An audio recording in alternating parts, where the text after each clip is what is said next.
I'm going to cover something that I haven't heard anyone so far, no one else so far talk about when it comes to the visa foreign worker situation, and that is this.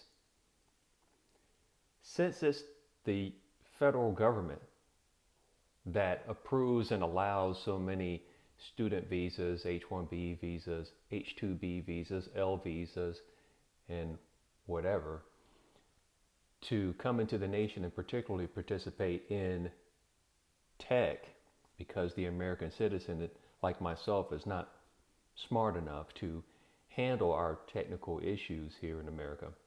Since it's the government allowing them to come in and work in tech, and tech has all these cybersecurity breaches, is the government not liable for our personal information being compromised? I'm asking for a friend. This is something I haven't heard anybody else talk about. If they're so great, then why do people like myself never have to pay for monitoring services? Because every time I turn around, I'm getting a letter about how my information has been compromised, and as a consolation prize, I now have 2 years, 3 years of free monitoring services for cybersecurity. And it's happened even at the government level. I think it was the Office of Management and Budget, or some big agency. I think that the one that handles, I think it's personnel. And so anyone who's done any work with the government, their social security number, and so forth, was compromised. I remember even talk show hosts like Mark Levin, who I believe has done some work with the government, said that that includes his information. Yahoo has had a big one, and I forget how many of these organizations have had breaches.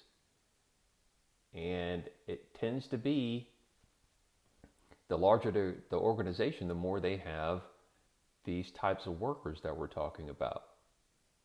I don't even bother really to try to apply to Google or Apple or Microsoft or Amazon, companies like that, because they seem to be looking for people who aren't me.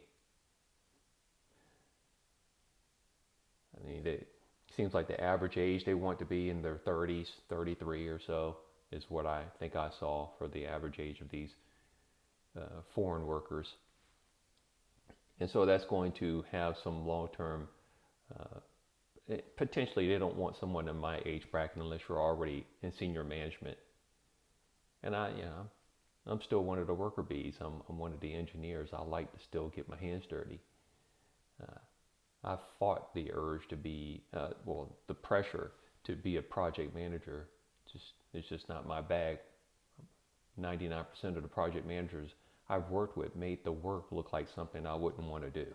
They just made it look like a bunch of spreadsheets and meetings.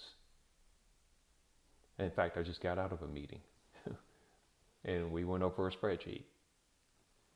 And anyway, when it comes to this whole visa thing, here is the Rosetta Stone. Here's the one statement that you need to remember in order to be on point, because they're going to distract you. It's New Year's Eve, but come to New Year, especially next week, especially when they start looking at once they have a new speaker or a speaker for this upcoming term, whether it's the same person or a different person, they're going to start to evaluate the incoming cabinet. And you can get distracted, but this issue is not going away. It's bigger than the president, current president, future president. It's bigger than Elon Musk and Doge. It's bigger than everybody because it's affecting so many people. And the statement is this: if you apply for a federal job and a qualified veteran also applies for the same job, it doesn't matter how much more qualified you are than the veteran. The veteran's going to get the job, as they should. Likewise, when an American citizen applies for a job, a qualified American citizen applies to a job or to a university, and a visa candidate applies to the same job or university, the American citizen should get the same consideration that the veteran got in the prior example. Full stop.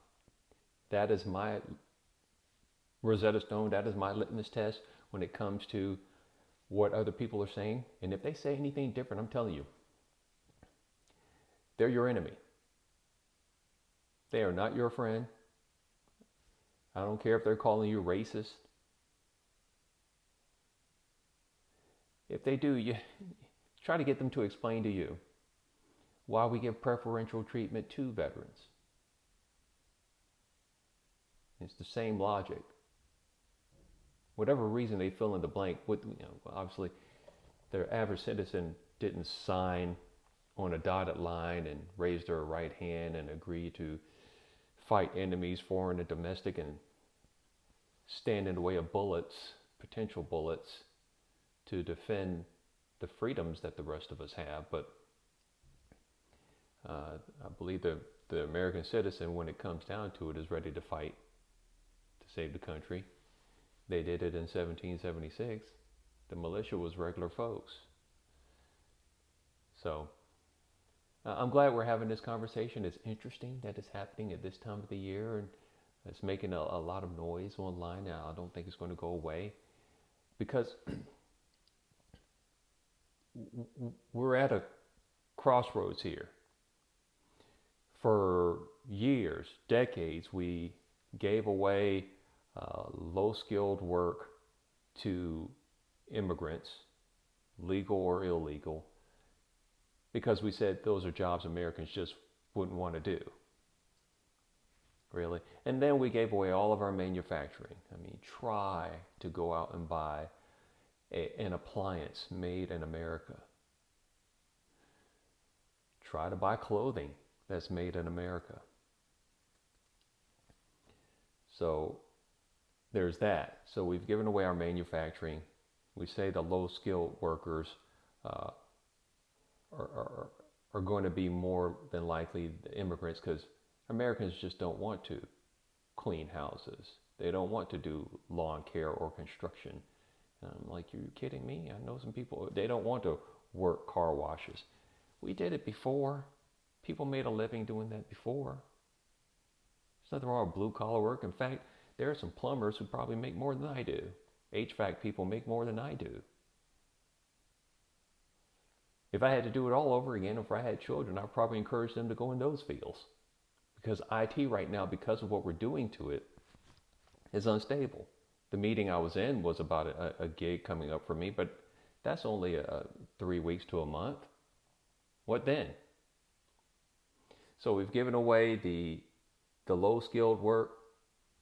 We've sent a lot of jobs overseas because of manufacturing. And even in the we're importing people in for IT work, and we're exporting jobs for like tech support, call centers. There's some benefit to that, because if there's a problem and you pick up the phone at 2 a.m, well, it's not 2 a.m. in the Philippines. It's not 2 a.m. in India. So it's nice to be able to have that kind of coverage. Our holidays don't exactly line up with everybody else's holidays. I don't think they have the 4th of July in India or the Philippines. And if you have a problem, you need to pick up a phone. You don't want to hear that the people you're trying to reach are closed. So there's some benefit to that, but we don't need to import everything. There could be tech support people here during our regular business hours in the U.S. That kind of work is always going to be needed. Talking to an actual person. I know, you know, like I do, sometimes you're in a chat session, you're like, representative, or you're on a call, hitting 0 a bunch of times, representative. I don't want this automated response thing. I need to talk to someone. And now, like I said, low-skill jobs, we surrendered that. We're surrendering manufacturing, and now they want to surrender the jobs for the college graduates, IT, and say that we can't handle it. One group of jobs we don't want to do, another group of jobs we can't do because it's manufacturing, and now we have this other set of jobs that we can't do because we're just not smart enough. That's not going over very well. And it's not just a white group of folks saying, no, we're concerned about being replaced. No, I haven't talked with a whole lot of people who are black engineers, but I imagine, because I was part of the National Society of Black Engineers when I was in college, I imagine some of them are experiencing this. The only time I could think back in my history where I worked with other black engineers was when it was required that you be a citizen at the job. Isn't that something? Otherwise, I'm the only one. And I know there are more of us. Not just black engineers, but white ones too. I mean, I went to college with them. They're in my classes. I know the talent's out there.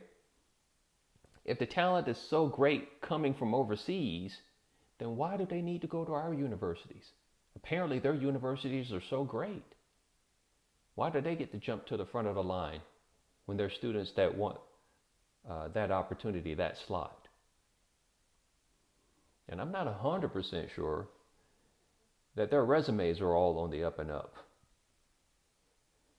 But, I've heard stories about that too. And I'm looking forward to us having a change. As I said, there is that one question that I asked for a friend. The government's allowing this. Are they not responsible for the problems? At least to some degree. That's all I have for today.